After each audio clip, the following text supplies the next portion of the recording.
Welcome back. तो आज बहुत बड़ी अनाउंसमेंट नहीं करूँगा मैं।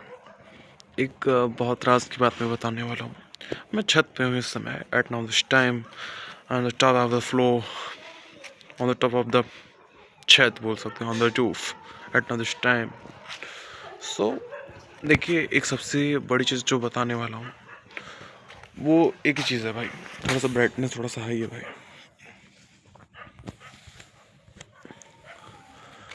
वो ये कि कहाँ गया, चेहरा नहीं दिख रहा है, कोई बात नहीं। वो ये है कि मैं जब मुझे जहाँ तक याद है, मैं दिसंबर में 18 दिसंबर को मैंने एक पेन कॉपी ली रात को सोने से पहले। लिख दिया था कि 5 जनवरी को मैं जूता लूँगा, है ना।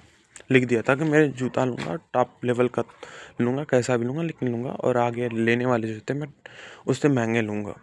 इतनी सारी चीज़ें लिखी थी और मुझे उस लिखने के बाद मैं भूल चुका था।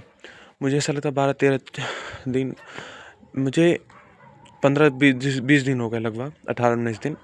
मैं भूल चुका था कि मुझे लेना था। मैं बस 18 तारीख को लिख दिया था। अभी भी वो कॉपी होगी मेरे पास 18 दिसंबर की, जिस डेट की भी हो, लेकिन 18 दिसंबर से पहले की हो, बाद की नहीं। तो उसमें ये लिखा था 5 दिसंबर को मेरे पास एक नया जूता होगा, मैं ले चुका हूँ रहूँगा, है ना। मैं बस मैनिफेस्ट करके विजुअलाइजेशन करके 5 मिनट सो गया भाई। उसके बाद मुझे ख्याल नहीं था कि मुझे लेना है। उससे पहले ख्याल था कि हाँ लेना है। उसके बाद भूल चुका कि मैं स्पोर्ट करने लगा, एक्सरसाइज करने लगा, वेट लॉस में ज़्यादा ध्यान देने लगा, तो सारी चीज़ें भूल चुकी थी क्या चीज़ें लेना है। सारे स्पोर्ट की इक्विपमेंट्स मंगाने लगे। वहाँ तक ठीक है। फिर जैसे 5 जनवरी को जो डेट आई वहाँ पे, भाई मेरे लिए सोचो सौभाग्य की बात है कि मैं उसी दिन मेरे को ख्याल आया और उसी दिन मैंने पैसा हुआ और उसी दिन जूता ले लिया। सेम टाइम पे 1 घंटे में सब हुआ सब। तो सोच लो, मैनिफेस्टेशन वर्क करती है, विजुअलाइजेशन वर्क करती है, और जब लिख देते हो तो 110% श्योर मानो कि वो चीज़ हो चुकी है ना। और उसको विजुअलाइज करो कि हो चुकी है, पूरी हो चुकी है, मैं कर रहा हूँ उस चीज़ को, मैं उस पल को जी रहा हूँ, तो वो 110% होती है। मैं ये पहला उदाहरण है।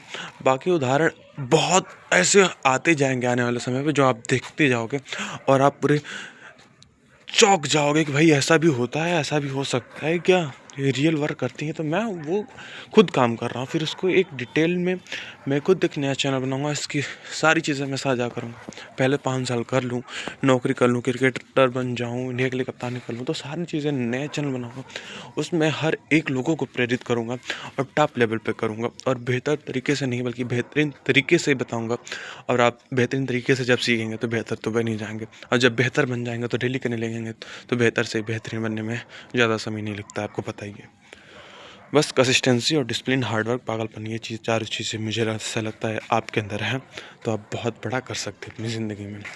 आज डे 53 है कि 52, I don't know, but continuously मैं वीडियो बना रहा हूँ, और यही मेरे लिए सबसे बड़ी बात है ना। तो मैं बहुत खुश हूँ, मैं बहुत अमीर आदमी हूँ, मैं बहुत फिटनेस मेरे टॉप लेवल के रहते हैं, मैं मेरी पर्सनालिटी एकदम टॉप क्लास की है। मैं खेलता हूँ ग्राउंड पे तो लगता है कोई खिलाड़ी खेल रहा है, मैं बैटिंग करता हूँ तो लगता है कोई बैटिंग कर रहा है प्लेयर, मैं बॉलिंग करता हूँ तो 140 की प्रति घंटा की स्पीड से गेंदबाजी करता हूँ और टॉप लेवल का करता हूँ। ये मेरे लिए सबसे बड़ी बात है। और मैं ईश्वर का शुक्रिया अदा करना चाहता हूँ, मैं ब्रह्मांड का शुक्रिया अदा करना चाहता हूँ कि मुझे इतनी अच्छी लाइफ दी है, मैं इतना खुश रह पाता हूँ, मैं इतनी अच्छी लाइफ जी पाता हूँ, मैं इतना इंजॉयमेंट कर पाता हूँ, केवल ब्रह्मांड की कृपा से, ईश्वर की कृपा से, आप सभी लोगों की कृपा से, प्यार से, दुलार से, मोहब्बत से, प्यार से, इश्क से। और बहुत करते हैं, मैं नहीं कर पाता हूँ, यही मेरे लिए सबसे बड़ी कमी है। बट आप लोग बहुत चाहते हो, प्यार करते हो, नफ़रत करते हो, जो भी करते हो। नफ़रत तो नहीं करते हैं, बट कुछ परसेंट ऐसे भी लोग होते हैं करते, कोई बात नहीं, बट नफ़रत को निकालते हैं, प्यार की लाइन जोड़ते हैं, प्यार की भाषा में रहते हैं और प्यार की बोली बोलते हैं। और प्यार आप लोग हमसे करते हैं बेइंतहा। मैं भी आपको करता हूँ, ऐसा नहीं है कि मैं नहीं करता हूँ, बट हाँ कुछ समय के लिए करता हूँ, क्योंकि जब आप होते हो तो प्यार होता है, नहीं दूर होते जाते हो तो वही है ना, कि जब रिश्ते पास होते हैं तो प्यार होता है, रिश्ते दूर चले जाते हैं तो प्यार टूट जाता है। ये उनके लिए, ये उन लोगों के लिए जो रिश्ते की अहमियत नहीं समझते। और इसका दूसरा किस्सा ये भी है, जितने रिश्ते पास रहेंगे उतने दरारें रहेंगी, और जितने दूर रहेंगे उतने प्यार बना रहेगा। बट ये लव की सिचुएशन में नहीं काम करता है। अगर प्यार करते हैं किसी से तो पास होना बहुत ज़रूरी है, दूर जाते हो तो रिश्ता टूट जाता है। मेरे को ये दोनों डिफरेंस ना आज तक नहीं समझ में आया कि ऐसा होता क्यों है भाई। हाँ, रिश्तेदारी और प्यार में, रिश्तेदारी में प्यार होता है, यही चीज़ें निकल के आए कि रिश्तेदारी वो है और प्यार ये है। जो दूर की डिस्टेंस ना रख पाए वो प्यार है, जो पास वो है ना, जो दूर की डिस्टेंस ना रख पाए उसको क्या बोलते हैं प्यार। अरे यार कहावत उल्टी कर दो। जो देखो, जो पास की रिलेशन नहीं रख पाए उसको बोलते हैं रिश्तेदारी, जो दूर की रिलेशन ना रख पाए उसे बोलते हैं प्यार।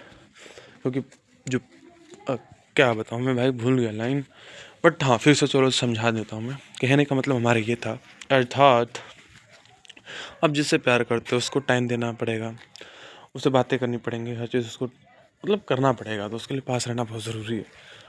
माई देवे प्यार हो गया, ठीक है ना, प्यार हो गया तो दूर रहना जाओगे तो प्यार वो ख़त्म हो जाएगा। लेकिन रिश्तेदारी में ऐसा नहीं है। रिश्तेदारी में केवल मुझे ऐसा लगता है प्यार नहीं होता है, यही चीज़ें समझ में आई।